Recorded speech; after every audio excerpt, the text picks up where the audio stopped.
তোদের ভাই মানে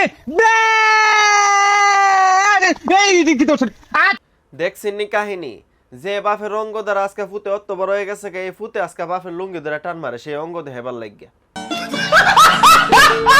তারা দুই বাপ ফুতেরে কেউ চিনক আর না চিনক বানবাড়ির মানুষ ঠিকই চিনবো। তারা ব্রাহ্মণবাড়িয়ার মধ্যে ফানি ভিডিওর নামে নোংরা বিনোদন দিতেছে। আপনারা একটু চিন্তা করে দেখেন, যে বাপে ছেলেরে জন্ম দিছে সেই বাপের লুঙ্গি ধরে ছেলে টান মারে, এইটারে তারা ফানি ভিডিও করে ছাড়তাছে। ভিডিও করতে কষ্ট লাগে, লাগে অনেক ফেরা। টিকটক বিনোদনের মধ্যে আমরা বাপ পুত হইছে না।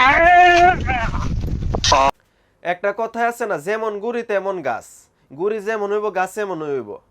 আর যাতে আপনারা গুড়ি তো দিক খুলেছেন, গুড়ি আর গাছ একসাথে আছে, বাপ পুতে একসাথেই নষ্টামি করতেছে। যাতে আপনারা একবার কোন তারা বাপ ছেলের মধ্যে কি সম্পর্ক বুঝাইতেছে। একটা বাপ ছেলের মধ্যে কেমন সম্পর্ক থাকে, ছেলে বাপের লুঙ্গি ধরে টান মারবো। এমনি তো সমাজ ডিজিটাল হয়ে গেছে গা, এগুলা দেওয়ার পরে কি ছেলের আর বাপের সম্মান করতে চাইব? বাপ হইলো একজন সম্মানের জায়গা, আদর্শের জায়গা, সে বাপের সাথে সে এমন করতেছে, বাপও তার সাথে ভিডিও করতেছে। মোটামুটি সবই ঠিক আছে, কিন্তু বাপের লুঙ্গি ধরে টান দিয়া ভিডিও করা এটা কোন ধরনের বিনোদন আমার মাথায় আসে না। আসলে তারার লেগে আমাদের ব্রাহ্মণবাড়ির মান সম্মান যাইব, মান সম্মান আর থাকতো না। এমন বাপ থাকলে ছেলে জীবনও মানুষ হইতো না।